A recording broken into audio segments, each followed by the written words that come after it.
Hey there, this is Evan Kishineff with Century 21 Bundesen, and I am here today with Brenda McCracken of Caliber Home Loans. Brenda is an absolute superstar in my local lending community here in Petaluma, California, and she's my go-to person whenever I have questions about financing. So I thought she would be the perfect person to talk to today about something that comes up for me all the time, which is just a whole bunch of confusing questions about the financing world and what is it going to take for a buyer to get a loan and buy a home in this crazy market. So, hi, Brenda. Hey there, Evan. Thank you so much for joining me today to talk about my passion, which of course is getting people into their first time homes. Awesome. Well, I really appreciate you doing this. Like I said, I get every time I'm working with a buyer, we go to a home together for the first time and we start talking about all the different things that they've been running into, because typically they're looking online, they're looking at online mortgage calculators, and they have a little bit of an idea of what it's going to take for them to buy a home, or at least what they think they can afford. But they don't really understand anything else about the loan process until they get to you. And so my idea was just and I have some of those conversations, but then in the end I say, you should talk to Brenda. So I thought maybe I could talk to Brenda and then I'd have a little preliminary thing to send them to first. Yeah, I really appreciate that because, first time buyers, they don't really know where to start. So do I start with the realtor or do I start with the money? Because they are distinctly two different things. And it's super important that new buyers understand that the financing piece is the kind of the dry, not so fun part of becoming a homeowner, extremely important part of becoming a homeowner. The fun part is getting in the car with your realtor and going out and picking out your home, measuring for furniture, planning the backyard. That's the fun stuff. But getting the money set up and understanding what that money means, what the process is, what the long-term consequences are, is so very, very important. So my favorite thing is to work with those first-time home buyers. I have for many, many years put hundreds of people into their first homes. And there's some basics. There's some very basic things that people need to understand about just the kind of the getting started part. Yeah, perfect. And that's a great lead in, because that's really what I wanted to talk about, was just sort of demystifying some of these cloudy things, like what's some of the jargon, what are some of the terms that you're talking about, what are some of the different loans, and what does it take to get into those different products. And honestly, I know we're talking about first time home buyers, but I get the same questions from people who have done this several times in the past. Returning buyers. Changed in the last 10, 12 years in lending. And so something that they did 20 years ago might not apply anymore. So this should be a great chat for anybody who's interested in getting a loan and buying a home. And so it's a nice place to start. Yeah, yeah, and you're right, because returning buyers, same thing. Because if it's been a while, then it doesn't hurt to get a refresher course. Yeah. So let me start at the beginning, because every conversation that I have with a new buyer it starts the same way. It comes down to three things: it's your credit, your income, and your assets. So I put that in order. I call it the CIA of mortgage lending. If I understand what your credit looks like, what your income looks like, what your assets look like, I can pretty much tell you whether or not you're going to be able to buy a home today, or if we have to wait 4 months, or if we're having to wait a year, depending on what the makeup of those three items are. So to break it down very simply, credit, there is nothing more important than a good credit score. You are not prohibited from buying a home if your credit scores aren't great, but the better those credit scores are, the cheaper your money is. So it is the best indicator of how cheaply you're going to get your money, the better your credit scores.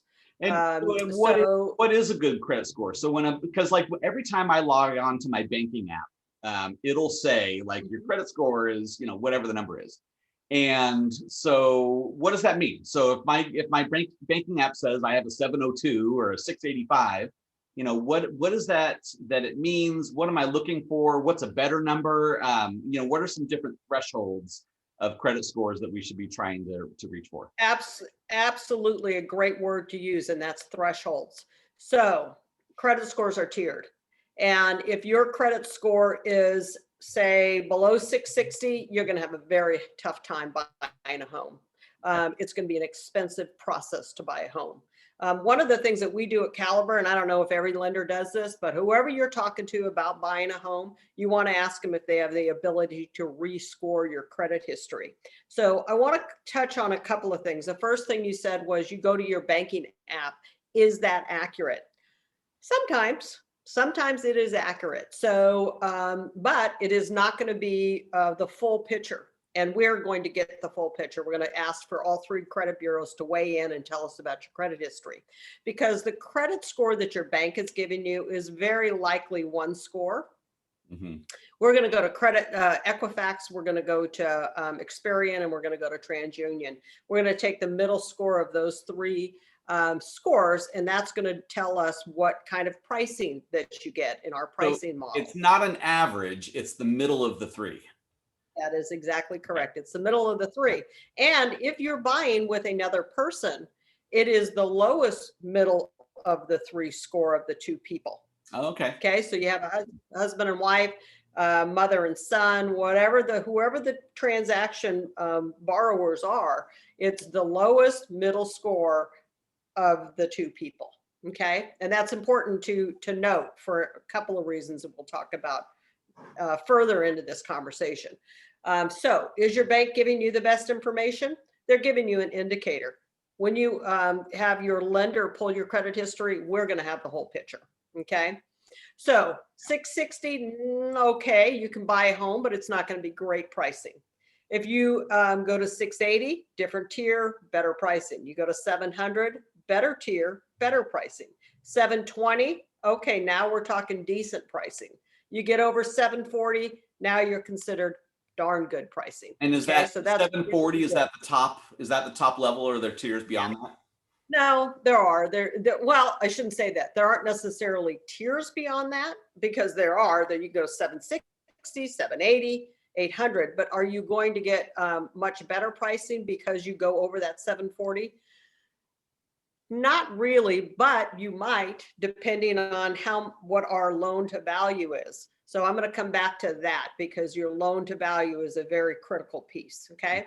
So your credit score, we're going to look at your credit score, and we're going to take a look at your debts, and we're going to see, do you have student loans? Do you have car payments? Those are 2 big factors that can inhibit your ability to purchase because of the size of their payments. So we're going to look at the credit, and we're going to look at all your debts. And then the next piece, of credit, the next piece is income. We're going to look at your income. Super important to understand that income is something that is looked at over a 2-year period. You had asked about, we have talked in the past about self-employed buyers. Mm-hmm. We want a self-employed buyer to have at least a 2-year history of being self-employed, preferably a 5-year history of being self-employed. Right. Anybody else on the planet? Jobs, if they were doing something else a year ago and now they've rolled into this, then what they did a year ago is no longer even relevant. We don't care. Yeah, right. We're not going to accept that job history. Continuity of employment is what we're looking for. So we're looking for the continuity of employment over a 2-year history. A lot of people come out of school and they get a job. They've been on their job for a year. Are they prohibited from buying because they only have a year of history? Not necessarily, because if they have their degree in the line of work that they went into, we will put those 2 together and we'll say, okay, we have the job history that we need. Okay. So employment history. Just real quick before you move on with that. So when they call you, as far as just, I mean, I know, you've been doing this long enough that I'm sure that you just have a good idea of how that's going to work. But so do you just have to make a call? So, Dr. Joe calls you up and says, I've been out of school for 6 months and I'm making good money and I'm paying off my student debt and I want to buy a house. Can I, or do I need to wait 6 months? And so do you just have a good idea of that up front based on whatever the profession is and whatever the degree is, and you kind of make a judgment call as far as if it's going to work out for them? Yeah, that's a great question, because and that speaks to why I never allow my customers to do a loan application online. I always take their application from them verbally, because I want to be able to ask them questions to weed out any potential problems that they might have. I want to have a conversation with them, because if they call me up and they say, well, um, um, I graduated from welding school and now I'm a welder and have been a welder for 6 months. Okay, let's go. I graduated from welding school and now I'm working at a doctor's office. Right. Well, that doesn't quite go together. Right. Okay.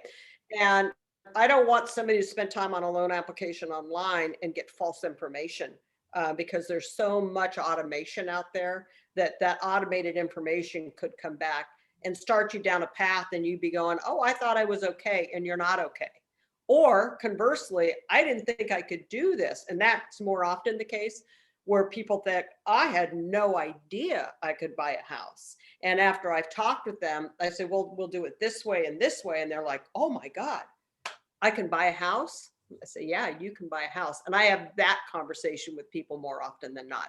And it's because I am talking to them on the phone and I am asking them the pertinent questions and keeping their conversation very much on track with the credit, the income, and the assets. Okay. But I've certainly run into, just in personal experiences with you, where I've talked to buyers and they've done the online mortgage calculators, and those things have told them that they can afford, whatever it is, $3,700 a month, or, and then they get to you and it can be pretty eye-opening, just kind of going through that process and seeing what things that you really factor in that they haven't thought of before.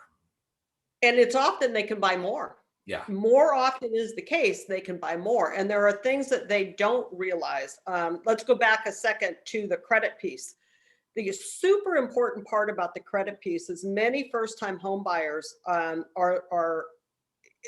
I don't want to generalize too much, but I often see really good credit history and really good income, but not a lot of money to buy. Okay. They don't have that last piece, which is the asset piece. Okay. So what that does, if you have a really good credit score, it can help offset the lack of asset, because mortgage insurance comes into play if you have less than 20% down to put on your home. Okay. And mortgage insurance is very expensive if you have lower rung credit scores, 720, 700, 680. Credit, the mortgage insurance can be very, very expensive. But if you've got 760, 780 scores, mortgage insurance can be very, very cheap. So, so it's important because the credit piece is directly connected to how much down payment money you have. Okay. So yeah, and credit, real before you move on from the mortgage insurance, just for anybody who's watching. So I know, a lot of people, you've probably done the online calculators, and there will be a box to check, like, do you want it to factor in PMI? And you've probably heard that term before, PMI. And so that's what Brenda's talking about. So that mortgage insurance is what you'll do a better job of explaining what that is than I will. But anytime you're under 20% down, for the most part, you're going to need to factor that into your monthly loan cost. And so who's being insured with the mortgage insurance? Is it the buyer is being insured in case they don't make their payments? There's nothing for the buyer, nothing. Right. It insures the lender. Okay. Yeah. That's who we're insuring. We're going to insure the lender, and they're taking a higher risk. So they're buying insurance on that risk is all it is. Right now, as of this moment today, February 5th, 2011 or 2021, mortgage insurance is a tax write-off. We're good. And the mortgage insurance being a tax write-off is awesome. That can change next year. So it's not a guarantee. It's something that the government determines every year, whether or not they're going to allow you to write off your mortgage insurance. Okay. So the last piece is the asset. Okay. So the asset is your down payment. So how much money do you have? So you can get away with as little as 3.5% down payment on a loan. And that loan would be an FHA loan. And there's basically two types of loans out there that I'm going to focus on. There's more loans out there, but the typical two types of loan, one is an FHA loan and one is a conventional Fannie Mae loan. Okay. They're distinctly different. Many, many first-time home buyers use the FHA product because the FHA product allows only for 3.5% down payment. Their credit score criteria is much more relaxed than Fannie Mae's is. You can get away with a 680 score, a 660 score, a 700 score, and easily get into an FHA product. The other thing that the FHA allows is a very high debt ratio. So when we were talking about income, we have to look at what's a comfortable budget for a buyer to have. Well, Fannie Mae says as a general rule, they want you to have a debt ratio of about 45, maybe 50% debt ratio. That means how much bills, not your utilities, but your credit cards, your car payments, your student loans, and your housing. In that subject of housing, it's principal, interest, taxes, insurance, and HOA bill that goes into that housing number. Then we add your car payments, your student loans, and your credit card debts. Okay, that's what makes up your debt ratio. And I guess you would have, you could potentially have some other things that add on to that housing cost too. Like we've run into flood insurance before. Oh yeah, insurance, if those are those are things that a buyer has to look into and factor in when they're planning that out. yeah, absolutely. And if you have child support payments or alimony or stuff like that, that's going to factor in as well. Okay. But as a general rule, okay, we don't want you to spend more than 45 to 50% of that money of your gross income. So the gross number that the government, then they take all your taxes and stuff, not your net income, but your gross income. We don't want it to be more than 45 to 50%. That's on a conventional Fannie Mae loan. FHA, however, will allow you to spend much more than that. They might allow you to spend 55%, maybe 56%. Okay. Like a huge difference. So yeah, it can be. So a lot of people favor the FHA loan as a first-time home buyer vehicle. Less down payment, 3.5%, a lot of tolerance on credit scores, and then of course the higher debt ratio. That's why somebody would use FHA. Mm-hmm. The problem with FHA is that it's a very expensive loan to get. They charge an upfront mortgage fee when they do these loans, and they charge a monthly mortgage insurance fee. So I'd rather not use an FHA loan unless I have to, but it is a great vehicle. So if you had to ballpark as far as that, because one of the things that always comes up too is just the closing costs in general, and what does that mean, and what do those costs end up being? And most of the time, I tell people, because it obviously there are a lot of things that go into it. One of them being what time of year are you purchasing, and how much you have to pay in property taxes, and so there can be a pretty big variance on what your closing costs are going to be. So I usually tell people just factor in like it's going to be 8 to 12 grand. And then depending on time of year, and if you're doing impound accounts and things like that, it usually lands in that number. But how much, so for that upfront funding fee for the FHA, what are we talking about? Is that 4,000 or 5,000? Is it 10,000? What does someone have to be planning for with their FHA costs? Sure. So first thing is the upfront mortgage insurance is financed. So we're not asking you to come out of pocket with it. Right. Well, that makes a lot of sense, right? For a first-time buyer who's already struggling with their down payment. So they roll it into the cost of the loan. That's exactly correct. They add it on to your balance, okay. But it is 1.75% of your loan amount. Okay.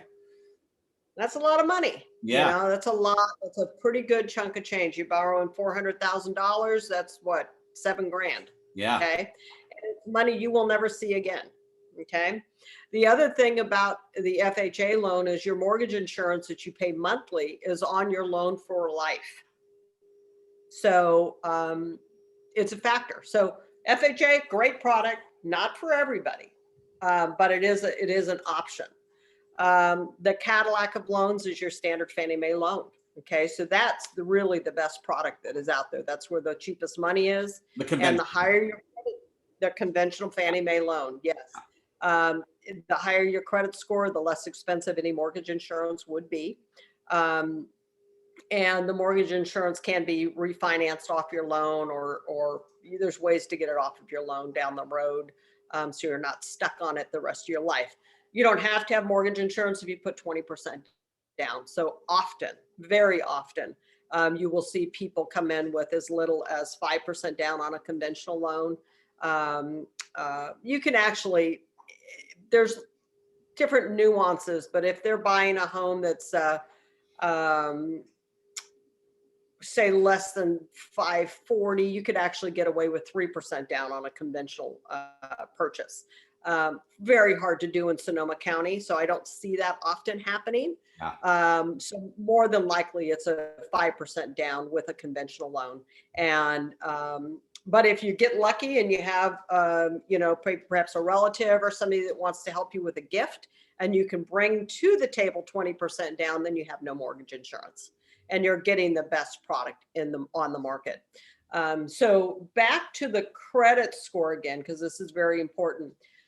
If you work with a lender that allows you to credit rescore your credit history, it can be very helpful to you, because if, say, you have a 720 score, but our goal would be to get you up to maybe a 760 score, because we know we're going to use mortgage insurance on your loan, then I will work with the buyer and give them a plan to help them move their credit scores up. Sometimes it can happen in as little as 2 weeks, depending on what the situation is with somebody's credit history. Oh, wow. They can move Sometimes it that takes, many points, 20, 40 points in just a couple of weeks. you know what? It depends, Evan. Yeah. I've done some pretty amazing things depending on what the credit score looks like. Yeah. So typically, credit scores are impacted, almost impossible to fix situations with them not paying their bills on time. So if your credit scores are bad or not so good because you didn't pay your bills on time, that's something that has to age away. Not a lot you can do to fix it, unless, of course, the creditor made a mistake, in which case you can request that they fix it. That's the law. Okay. More often, though, is I see people that'll have credit card debt. And there's an algorithm that is in our credit system that allows us to play with the numbers to see what the customer can do to pay their bills down in order to improve their scores. So you basically run sort of a scenario, and you're like, well, right now you have $15,000 in credit card debt, but when I plug that in to my system and you get down to $5,000, all of a sudden your credit's going to go up this many points. It could go up 100 points. Wow. I mean, it really depends on the situation. So there again, so I want to get on the phone. I want to chat with you, and I want to say, hey, let's take a look at your credit profile. Let's take a look at your income. Let's take a look at your assets. And then that whole picture comes together. And once I have that picture, I can tell you, you're ready now. Let's get you ready in a month. Let's get you ready in 4 months, depending on what the situation is and what your resources are. You know, some people are blessed that they have people that would love to give them money. You know, parents, very, very often parents step up and say, oh my God, it's your first home. I would like to gift you X amount of dollars. And then sometimes we're not quite that lucky, and we're left to our own devices. And in that situation, I got another plan for you there too. But I have to have that conversation on credit, income, and assets, and then it becomes very clear. What if they want to use like their, if they're not quite there with their liquid cash, but they have like a retirement account, a 401k? How does that work for factoring in and liquidating some of that to use towards their down payment? Yeah, it's a super good question, and it's used all the time. So everybody has a little bit different retirement plans. Some of them have restrictions on them. Some of them have withdrawal opportunities where they'll allow you to withdraw for your first time home purchase. Some retirement accounts will say, we'll let you take $10,000. It'll be penalty free as long as it's going for the purchase of your first home. Okay. Everybody has a different kind of retirement plan. So what we do, if that's what the person wants to do, we ask them to provide us with 2 months history, like their recent statement from their IRA. And then we want to see something called the terms of withdrawal from their IRA. So if they have a Fidelity account or Vanguard or whoever it's with, on their website, it will tell them what their rights are to terminate their account. A lot of companies will say you can't do it till you leave our employment. So we want to make sure before you get too deep into, I'm going to use my IRA money, we want to make sure that you actually have the right to use your IRA money. Yeah. And I guess It's or they may just have other investment accounts and things like that. But same sort of thing. They could have penalties, and so it's a good idea for them to find those instructions and get those over to you. exactly, Yeah. exactly. Okay. So, and it sounds like I keep thinking about the credit scores. It sounds like there are a million different ways that it could be impacted. But if you had to give someone just one pro tip on what is the best thing that they can do, they've been online, they've seen it in their banking app, like I was talking about, and it's at 680. What's the best thing that they can do if they, because you can plug into those systems, like this is what my credit score is now. And if it tells them, oh, you should get up to a 720, what's the number one thing that someone should do to start working on getting to that next level? Typically? Oh, Evan, it's an impossible question without knowing what everybody is so different. Everybody is so unique.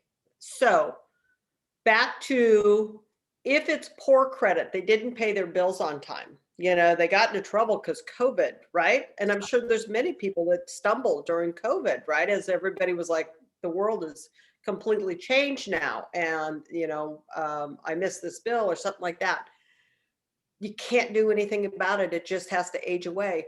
But if it's low credit scores because it's not established, then you actually have to go out, and this isn't going to sound really, not going to make sense, but you have to go out and use your credit. Okay, you got to go to Citibank, you got to go to Chase, you got to get a credit card, you got to go to Capital One. You have to get those cards, and then you have to put balances on them. Mm-hmm. And this sounds very counterintuitive. Why would I do that? People think, well, I'm going to go buy a car, or not a car, because installment debt, and this is very important. Installment debt, like credit, when you buy a car or you buy a mattress and it's on an installment plan, does not necessarily impact your credit score. Okay. Dramatically. Credit cards impact your credit score. So you're going to go to Best Buy or whoever you're going to go see, buy a TV for $2,000. You need to make payments on it for months, $30 a month, $30 a month, $30 a month. It doesn't help your score to buy a TV for $1,300 and then next month pay it off. That does nothing for your credit score. It's not right. It's not telling the creditors this person shows the ability to make payments. Okay. So although that doesn't make a ton of sense, I think that it's something that people just don't get. So if you have that Best Buy account, or whoever, I'm not trying to advocate for Best Buy or anybody, but that pay plan that every single month, $30 a month, $30 a month, and the person's like, oh my God, I don't want to do that because they're charging me 18% interest. I understand. I get that. Yeah. But it's not going to build scores up. Okay. You're not going to build your scores up. So if you have the $1,800 in the bank, pay on that for 8 months, pay on it for 12 months, then pay it off. Okay. Mm-hmm. If you can, if you have the money in there, but you have to have the credit card debt. Now, once you have the credit card debt, sometimes they go, oh my God, I have all this credit card debt. And that's what's keeping the scores down. So what do you have to do then? The general rule of thumb is you need to pay the principal down to 1/3 of what your credit balance is. Right. So if they say your line of credit's $3,000, you need to keep your balance under $1,000. So you want to have debt, you don't want to have too much debt, is basically. And you want to pay it on time. Yeah. Right. And you want to pay it on time. So I think from a buyer's perspective who's playing around with this, it sounds like the number one thing really that they need to do is just to get a hold of that credit report and see what's on there, and see if some of it is going to need time to adjust, and see if there's something else that's possibly a flag for them, and get that to you as early as possible. The sooner I can have a conversation with somebody, the sooner I can look at their credit report, the sooner I can tell them do 1, 2, 3, because everybody is different, and we want to respect that. And it's not just this is the answer for everybody. There's no way, because everybody's different. Okay. Well, that's great. I think that's really helpful for people to think about, and also having those sort of goals to shoot for, goals as far as what your number is. And even I really like that tip about having 1/3 of your balance, because I don't think that Yeah. that's really something that most people think about. You know, when they say, I need to pay Yeah. down my credit cards or pay off my credit cards, that's what I hear most often. I need to pay off my credit cards. And so, you know, that's something they need to factor in. If you really want to raise your score, that maybe paying it all the way off isn't really what you want to do. Yeah. And I've had buyers, Evan, who had, they might have 10% money down payment, but they have credit card debt, and I could get their scores up. So I will tell them, take 5% of that down payment money and put it on your credit cards, put it on your debts. Your credit scores will go through the roof. And now what you have is a 5% down payment loan. But if you're doing a mortgage and that mortgage happens to be at 3%, um, and you're doing so much more for yourself financially in your future by leveraging 3% money at 95% of your property's value versus having credit card debt of, say, 25 or $30,000 that's out there at 9, 10, 14% interest. That money on your credit card debt isn't a tax write-off. But guess what? Your home purchase is. Your home purchase is. Yeah. So it's almost as if you want to finance as much house as you can if the option is, do I want to have house debt or credit card debt? House debt is a better place to have your debt because it's much cheaper and you can write it off. Yeah. And where interest rates are right now, they're just so incredibly good. And that's probably the next place we want to go with this discussion, is to talk about where interest rates are and what it does take to purchase. So you were asking about closing costs, and you were saying my closing costs somewhere between 8 to 12. Excellent. Excellent. Because it's usually about where it is. Okay. Yeah. And you're right. Where we close during the year has to do with how much we need in prepaid closing costs. Okay.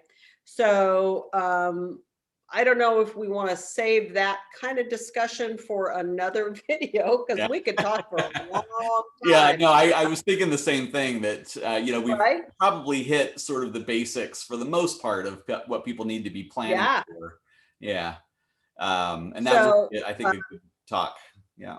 Yeah. So I would just summarize this conversation with, you want to get on the phone with your lender as soon as you can and really flesh out these credit, income, and assets. Okay.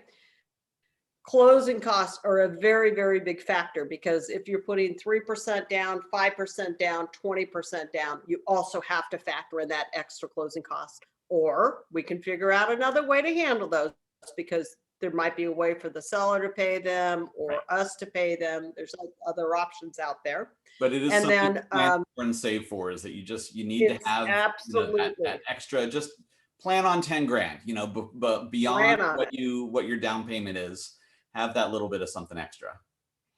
And if we're short, we won't be short by much. And if we're over, oh, well, you'll have money for flooring when you get your new home. Right. And then the last piece would be a forecast on interest rates. So interest rates are incredibly attractive. They are expected to move up a tiny bit. They're not expected to go crazy before the year. I know. I know, but who'd ever have thought we're where we're at with interest rate? They're just tremendous. So I would say, you know, the forecast is very, very good. It's a great time to buy, and we need to get more people to talk to both of us, you know, about their finance, and then get the finance done, and then enjoy the joy of going out and selecting that new home. Yeah, exactly. So as far as, you know, before someone calls you, so, you know, usually I meet someone at a house, and I don't usually require them to be pre-qualified before we meet and go take a look at a place, because I want them to get excited about the fun part of it first, you know, the shopping. That's the sexy part. And while you're very fun to talk to, you know, applying for a loan isn't quite as enjoyable. It's so no fun. You know, usually we go through this process first. We've looked at a couple places. They finally get to that point where they're like, all right, this is the one, and I want to make this happen. And I said, you really need to call Brenda. So what should they do? They're going to dig around in their closet and their little file box, and they're going to pull together a bunch of stuff for you. What's the best stuff for them to get a hold of before? Because I'm sure you don't want just complete ballparks. You know, what should they have in front of them when they call you? Actually, Evan, I don't care if all I'm getting is ballparks. They're really fine because I can't think of anybody that's ever lied to me about where they're at financially, right? So, they may not, if I am talking to them and they're not doing the application online, I think people, when they do the application online, there's a tendency to not really understand what is being asked of them. So information gets in there wrong. If I am talking to them on the phone and I say, how much money do you make? And they say, I make $40,000 a year. Well, to me, that may not make sense. And I'll say, well, does that gross? Oh, no. My gross is 55. Right. Oh, okay. If they'd put that into the loan application, they would have put it in wrong. Right. So once I talk to them, then I tell them, okay, here's my picture. I understand you. Now, let me tell you what I'm going to need. Okay. And it's usually, again, everybody's different. I'm always going to need your ID. I am always going to need, some sort of proof of income. And it's usually going to be a 2-year history of proof. Okay. And I'm always going to need documentation of the money that you've got in the bank or the gift that you're getting and who's giving it to you. Okay. So speaking of the gift, so do they need, I mean, I know the answer to this, but people are always asking. So does my mom or whoever is going to gift me this money, does it need to be in my account for a certain amount of time before I get approved with Brenda? No, not at all. Not at all. So it's a great question though. Usually I tell, the parent or the relative, whoever the relative is that's gifting the money, they can hold on to the money and send it directly to title. It never has to come through that person's account. It can go directly to title, and that's fine. Do you need to see a proof of funds from the giftor before you do a pre-approval letter? Depending on which loan we do. Okay. But you know what? That's a great question, Evan. So I will write a pre-approval after I've talked to somebody on the phone and pulled their credit. So if you do have that person that you've been talking to and they're like, oh my God, I want to write an offer, have them call me, because within an hour I can get a pre-approval letter out to them. And it'll be pretty darn good. And then it's just after I've talked to them, it's a matter of documenting what it is they've told me. Okay, you've worked for the city for how long? 3 years? Perfect. I can verify stuff. We verify a lot of things automatically. Employment usually, assets usually. Our process can be very, very quick. So I wouldn't hesitate to talk to somebody I wouldn't want them to spend or have anxiety about oh my God, they're going to ask me all this stuff. Yeah, they do. They have a lot of anxiety before you make that call. I know for sure. I feel it from people all the time. They have anxiety. And then by the time they're done talking to me, it's like, oh my gosh, wasn't that hard? Yeah. Okay. So I try to make it very easy. And then of course I have my FAQs. I have an FAQ that I've written over years and years, and it's just for home buyers to understand. These are the frequently asked questions that every home buyer seems to have. And it talks about this CIA, credit, income, and assets, talks about that. And it talks about so much more. And I give that to every new home buyer that calls me. I just pop it into their email and then they can read it at their leisure. And it covers a lot of ground. I don't want the buyer to feel like, oh, geez, I'm a home mortgage expert now. I don't want them to feel that way, but I do want them to feel that they understand what it is they're doing. And the money piece is like, I got the money piece. I'm okay. I'm relaxed. I understand it. Yeah, it's nice. And if they have that kind of box, what's that? It's nice being able to just check that box and get it off their plate as they're planning this stuff out. It's just, they don't need the anxiety about the money. What they need to, that it can be so overwhelming. And I want them to understand I've got them. They're in great hands. And if there's a question that didn't get answered, it's probably in that FAQ somewhere, or I'm a phone call away. Okay. Well, that's terrific. And I think I mean, yeah, obviously we're pretty deep into this conversation, so I'm sure anybody watching this is going to have some more follow-up questions and whatnot. But yeah, that's pretty illuminating. So I really appreciate you coming and chatting a little bit about this today and educating me and everybody else who might be taking a look at this. And yeah, there's a lot to learn, but I hear you that it doesn't necessarily have to be as anxiety creating as people make it out to be. And I think that was the idea about having this conversation. So I thank you very much for having it with me. Well, Evan, I can't tell you how much I've enjoyed working with you over the years. I think that any new buyer that picks you to be their agent, it will be in excellent hands. You're such a attentive and the service that you give your buyers is outstanding. So I'm proud to be part of your team. I appreciate that, Brenda. And just, in case anybody's wondering, I am legally not allowed to pay Brenda to say that. So just so you know. But thank you. No, it's a great partnership. It works out really well. So I always appreciate you and your knowledge. Yeah, my pleasure. All right. Well, we'll sign off for, I almost called this Zooming with Evan, but I had this hope that someday we wouldn't have to do these things on Zoom. So then I figured that's probably not the best title for now. So we'll sign off on whatever this is for now, and we'll do it again. And I look forward to seeing you, Brenda, in the near future, live and in person. Oh, thank you, Evan. All right.